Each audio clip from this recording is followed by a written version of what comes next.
Hello to anyone out there listening. So, I just wanted to make a response video to Dennis Prager's the most important question about abortion video. I actually made a response to this video when it initially came out, when he initially released it. But it was so long-winded. It was like 2 hours long, and I never edited it. And well, I never got it down to a presentable length. So I thought, with abortion being such a relevant topic at the moment, unfortunately, that I would have another go at it.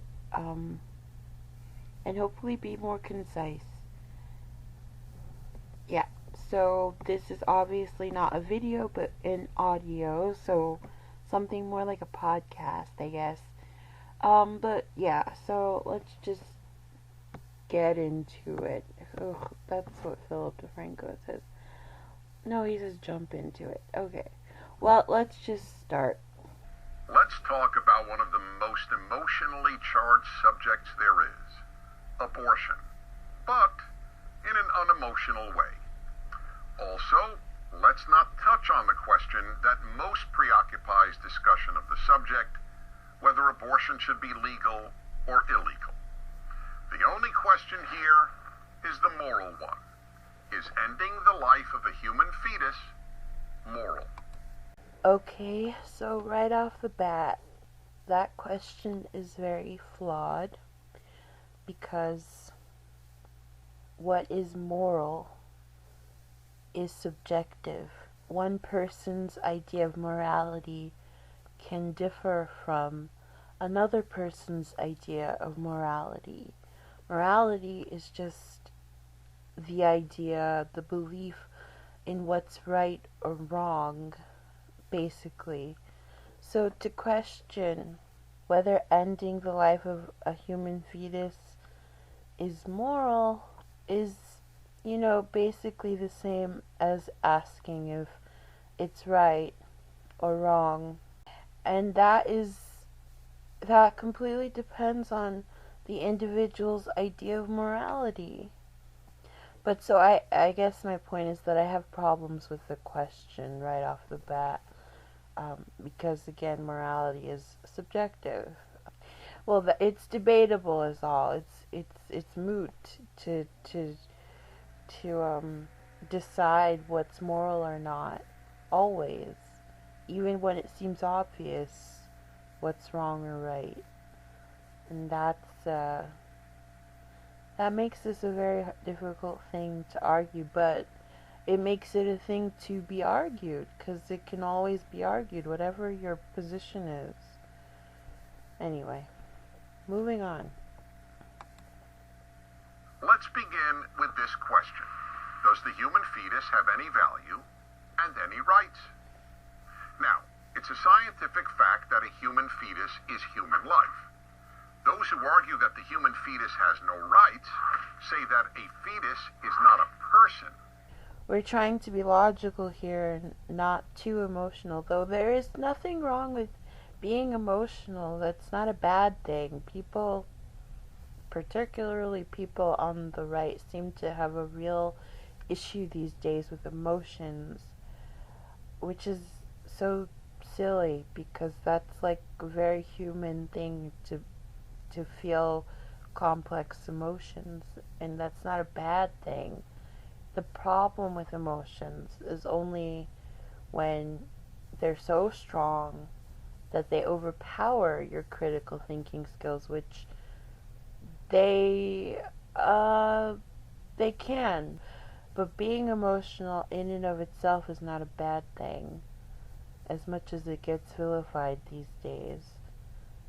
But that aside, just being very logical about this, it's not even a matter of a fetus having rights or not. It's just that whatever rights a fetus has, when it comes to its existence, that's really up to the mother. the mother's rights outweigh the fetus's. So yeah, I mean, if I haven't made it clear, it's not a matter of whether the fetus has rights or not. It's just a matter of the woman or girl who is pregnant has more rights than the fetus. She has to. She's the one with the voice. She's the one with the perspective. That's just the most logical way for the arrangement to be, you know? A fetus didn't even ask to exist. The fetus is a person. It's a starter person. It's a unique type of person. But it's not an independent person. And it's not its own person. If you believe that, it doesn't mean the fetus has no intrinsic value or no rights. There are many living beings that are not persons that have both value and rights. Dogs and other animals, for example. And that's moral argument number one. A living being doesn't have to be a person in order to have intrinsic moral value and rights. That's a bit of a word salad. A living being having intrinsic moral value is debatable. How do you measure intrinsic moral value? I understand a thing doesn't need to be a human to have rights, but a thing does need to be consented to having value, to have value. And if the pregnant woman or girl doesn't see a value in the fetus in her body, then it doesn't have value, because value, like morality, is relative. It's subjective, and the person whose opinion matters the most is the carrier, the host, the woman, the girl. Not you, not me even. It's the pregnant person, the pregnant female. A living being doesn't need to be a human to have intrinsic moral value and rights. But it's also true that a living being doesn't have intrinsic moral value or rights just by existing as a living being. Not every living being is seen as something with intrinsic moral value and rights, you know. You give the example of dogs, but it's all a little bit arbitrary, because dogs have value to a lot of humans in the West, but cows are a food source on the other hand. So, you know, one man's pet and valuable companion is another man's meal. So you see, that's what I mean. Like, all of that is subjective. Which animals have intrinsic value, which mammals, which creatures have intrinsic value, all of that is up for debate. So a thing, you know, just that is not, your moral argument number one is not a good argument, because the reverse is just as true.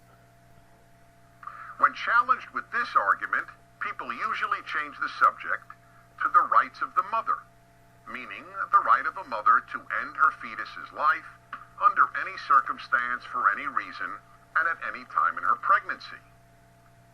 Is that moral? It is only if we believe that the human fetus has no intrinsic worth.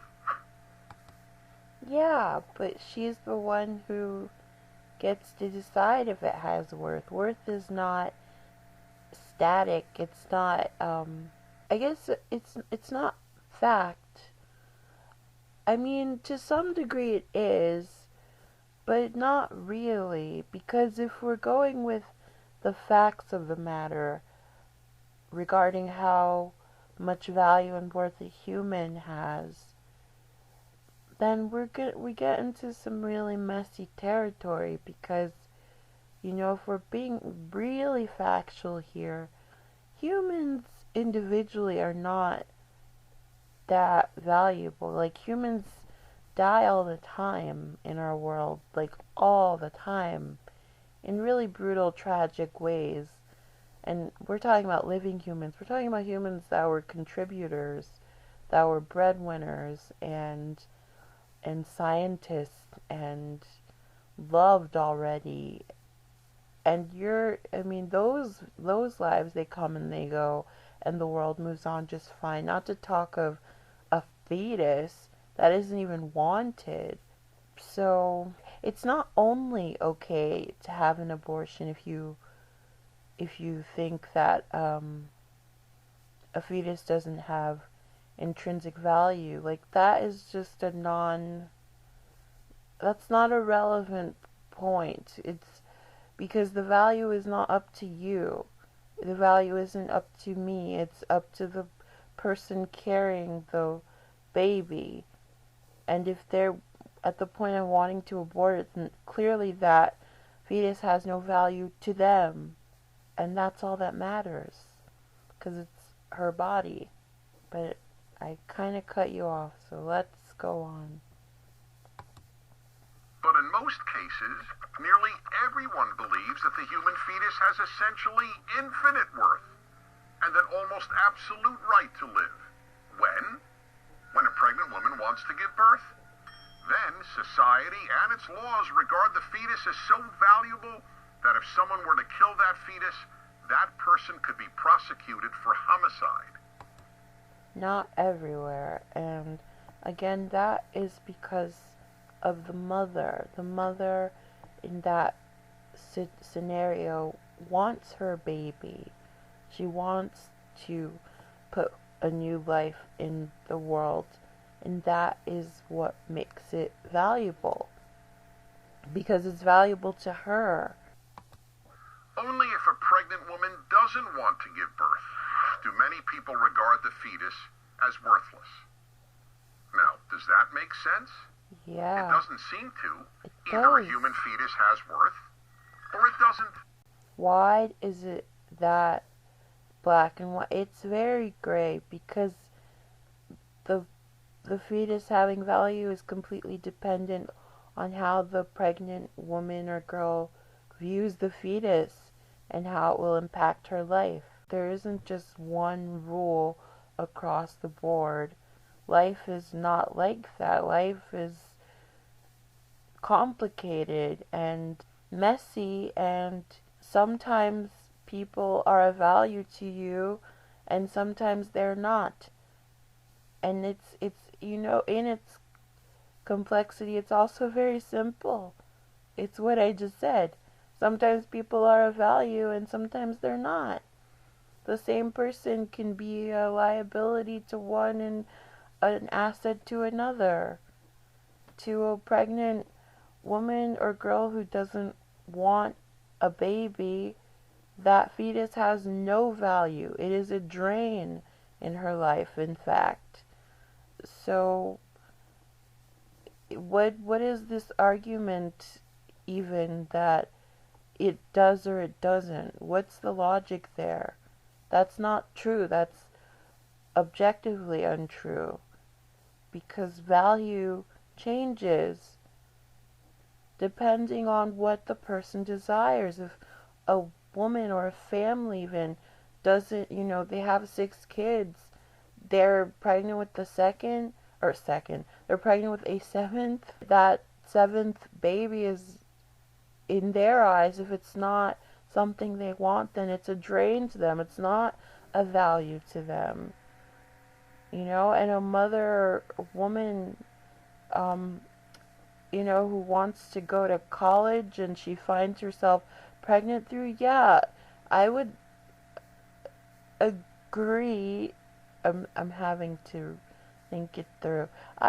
Yes, there's such thing as irresponsible behavior that leads to unwanted pregnancy. That's definitely true. There are a lot of women and girls who do things irresponsibly that lead to them being pregnant. But you don't punish a woman with a child, right? That's insane, is it not? You don't try to teach a girl a lesson by making her a mother. That's an insane thing to do. A human's value, a baby's value, a fetus's value, at all stages, is not immutable. It's not permanent. And this is moral argument number 2. On what moral grounds does the mother alone decide a fetus's worth? I'm gonna just answer the question. You ask, on what moral grounds does the mother alone decide a fetus's worth? On the moral grounds of being the one who has to carry the fetus. That's just biology. That's the way it worked out for our species and most species. The mother carries the baby. She gets to decide because it's her body. And it's kind of that simple. And that's what gives her the moral ground. We certainly don't do that with regard to a newborn child. It is society, not the mother or the father, that determines whether a newborn child has worth and a right to live. So the question is, why should that be different before the human being is born? Well, because it's different. A baby that is outside of the womb is in a different location. So the rules change. So while it's in the womb and dependent on the woman or girl's body, it is not its own. It is hers, and it's dependent on her body, and in a sense a part of her body. And so the owner of the body gets to decide what happens. Okay. Why does one person, a mother, get to determine whether that being has any right to live? Because it's her body. That's why. If it were in the man's body, and human biology were such that male people, carried babies, then it would be his right over everyone's about what happens to the fetus in his body. But that is not the way human biology is set up. So we work with what we have. And our species biology is such that women and girls are the ones to get pregnant and the ones who bear the burden of pregnancy physically. So they are the ones who get to decide what happens to their pregnant bodies. Pretty logical. Quite logical to give them alone that power, as they alone are in the state of being pregnant. People respond by saying that a woman has the right to control her body. Now that is entirely correct. The problem here, however, is that the fetus is not her body. It is in her body. It Okay, go on. is a separate body. And that's moral argument number 3. No, before you go on. No, just this is almost contradicting your own point. Because if you really see the fetus as a separate body than the mother's, then you shouldn't even be making this video, because it shouldn't offend you in any sense that she removes this separate body, as you put it, from her own, right? If it's its own separate body, then why does it matter if she removes it from her completely separate body? Mr. Prager, what's the problem? They are connected. And as such, in a sense, they are one. And at all stages, while that fetus is inside of the mother, woman, girl's body, it's hers. It's her. It's a part of her. And because it is a part of her and it is connected to her, she gets to decide to disconnect. That is her right as the owner of her body. And she gets to decide what lives in her body. If we are being logical like you suggest we be in the beginning of your video, then it's not logical for anyone to argue that a fetus has the right to occupy a person's body against their will. No one ever asks a pregnant woman, "How's your body?" when asking about the fetus. People ask, "How's the baby?" Moral argument. Wow, this one really threw me. I remember how this one just seems like a lie, because it's so absurd. This is not how people talk. People don't ask pregnant women, "How is the baby?" They ask about you. They ask about the pregnant woman. They ask about the baby after it's born. And maybe if they're a very close family member and they happen to know of certain health struggles, they might ask about the health of the baby. But all in all, people generally are asking about the mother and her comfort.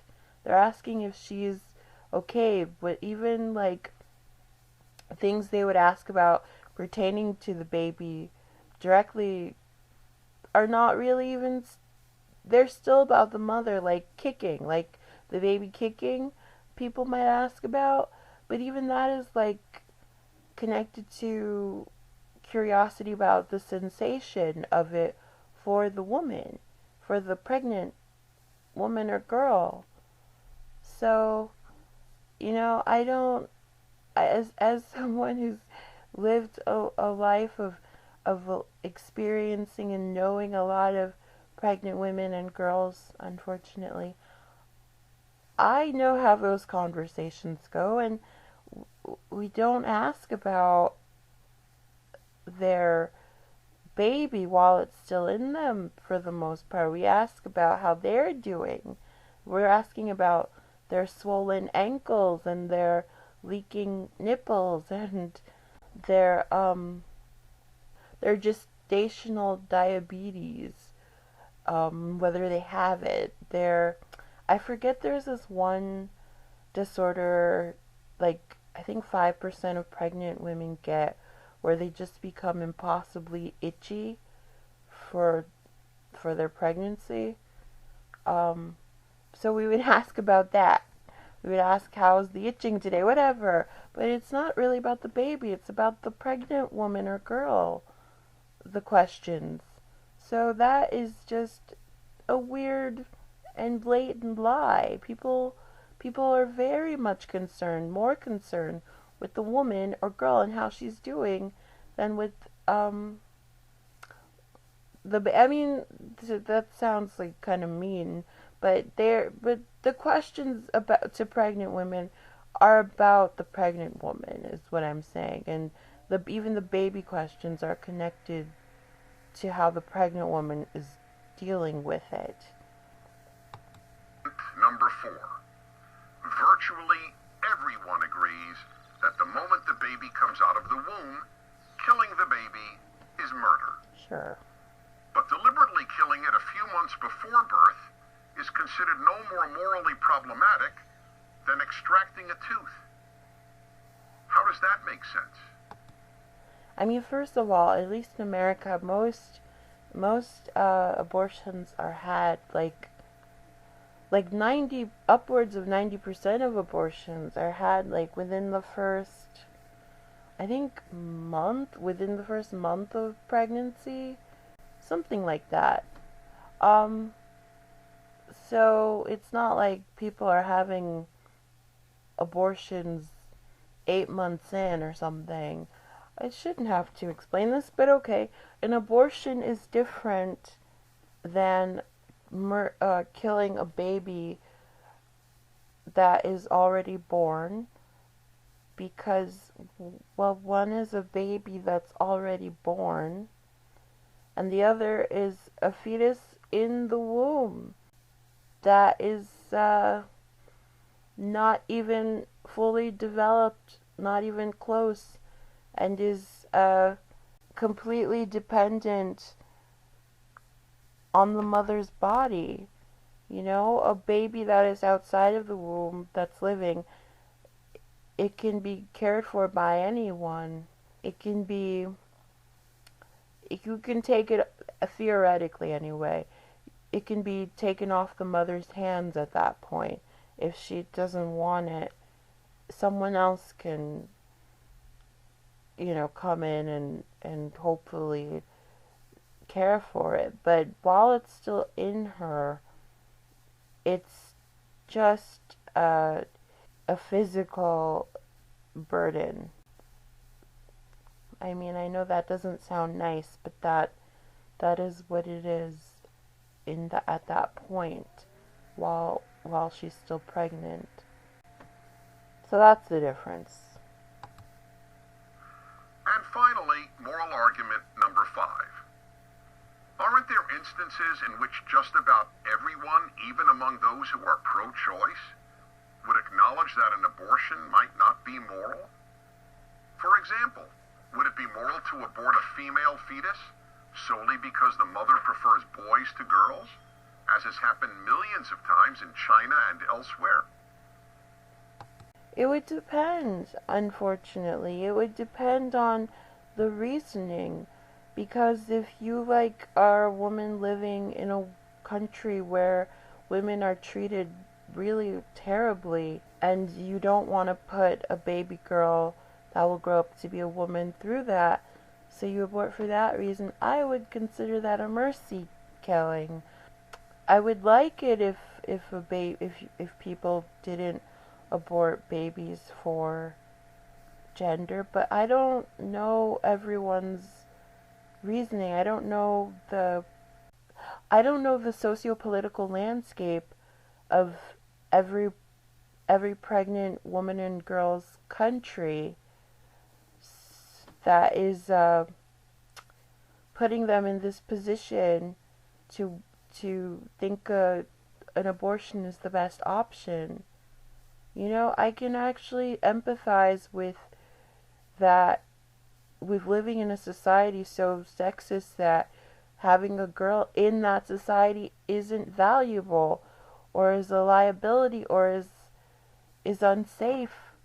Like, her life will be unsafe, and sparing her that,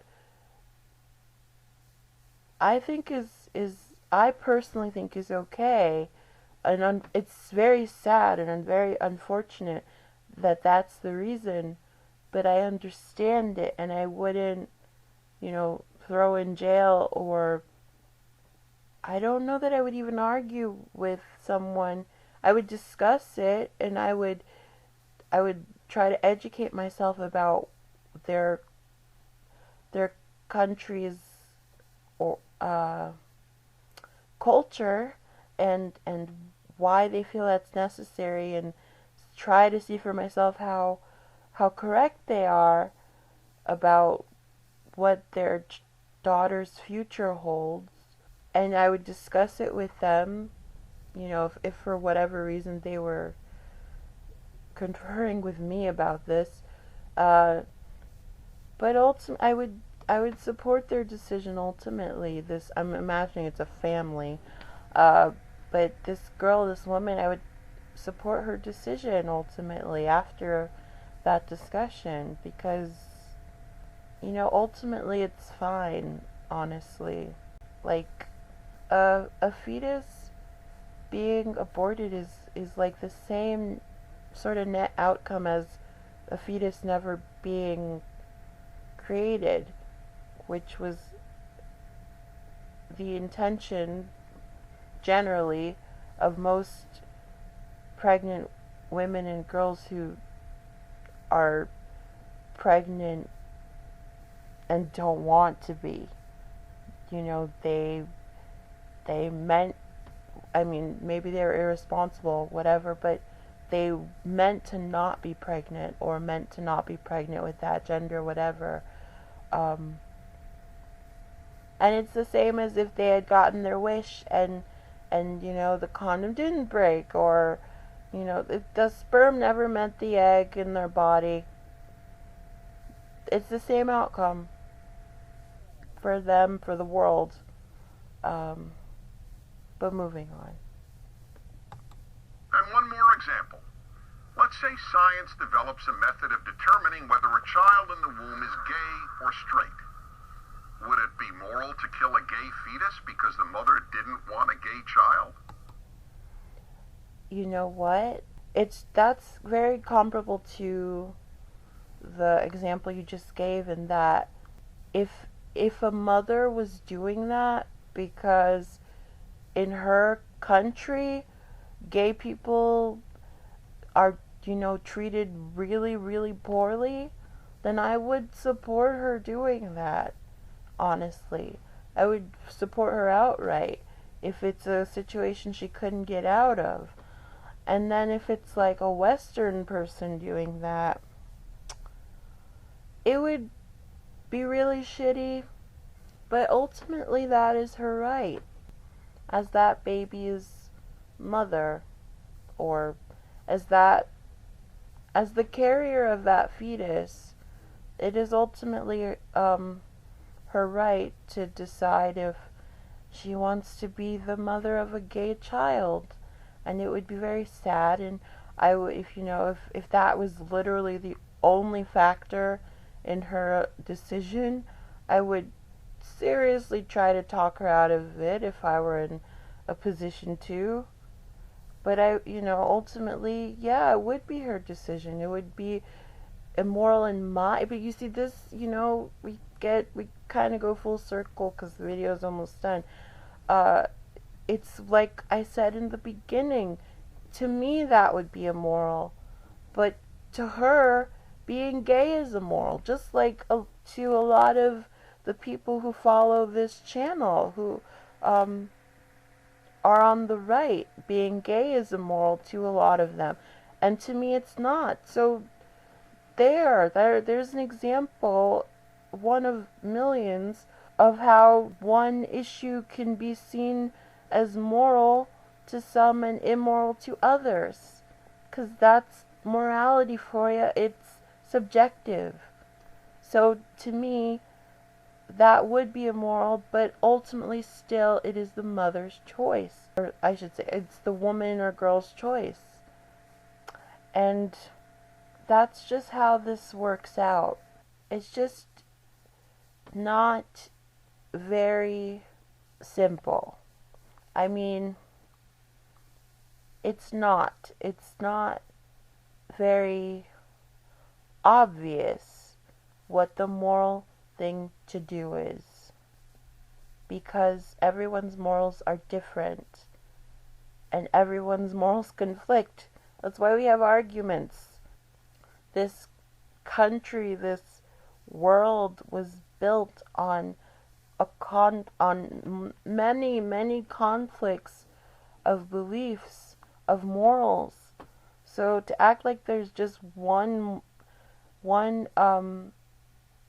indisputable moral system that works for everyone and is objective is just nonsense. It's just not true, and it's nonsense.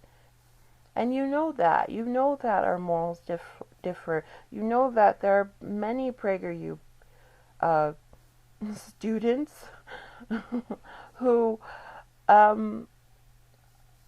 think a gay child is immoral. So you're exposing yourself, kind of, when you give examples like that. So it's all very gray, is my point. reasons not to criminalize all abortions. People may differ about when personhood begins and about the morality of abortion after rape or incest.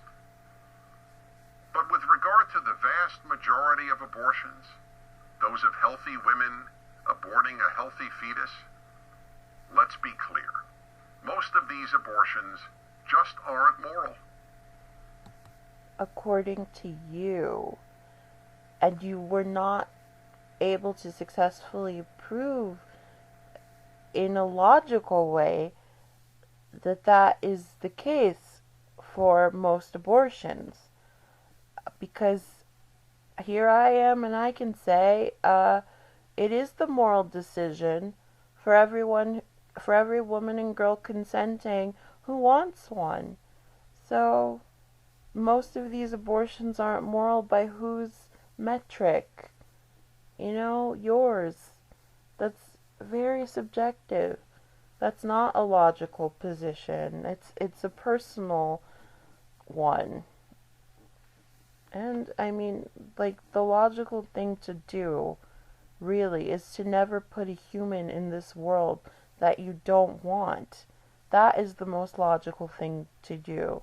What's illogical is to have a baby, to put a human in the world out of guilt, or to put a human in the world that you don't want or that you're not ready for. That is a very illogical move when there is a very safe alternative.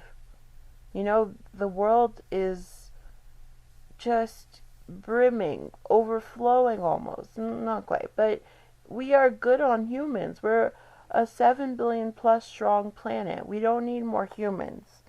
It's just forcing fetuses that didn't even ask to be created into existence, and then, like, almost certainly dooming them to, like, a struggle of a life. Like, when you're starting your life out with a mom who didn't even want you, you're already starting at a deficit.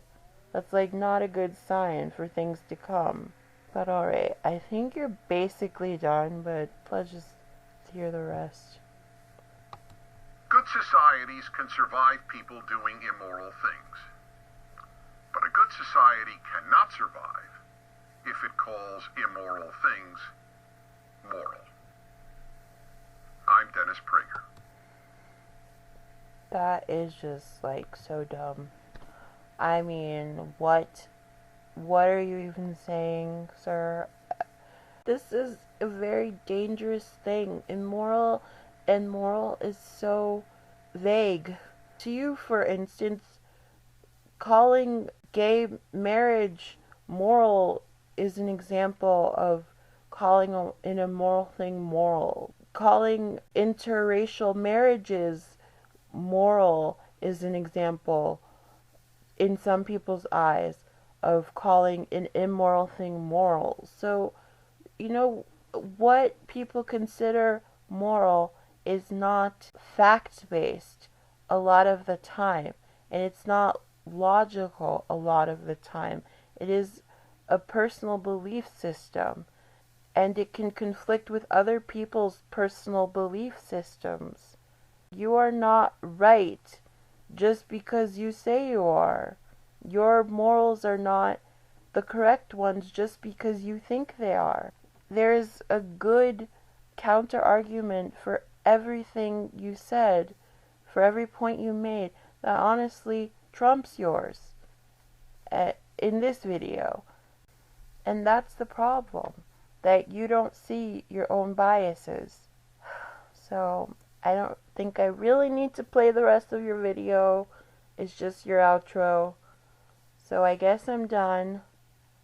This was not a good video, and these were not good arguments. And it's alarming that 51,000 people are not bright enough to see that. So, yikes, right? To subscribe to our YouTube channel... No. Okay, alright, we're done.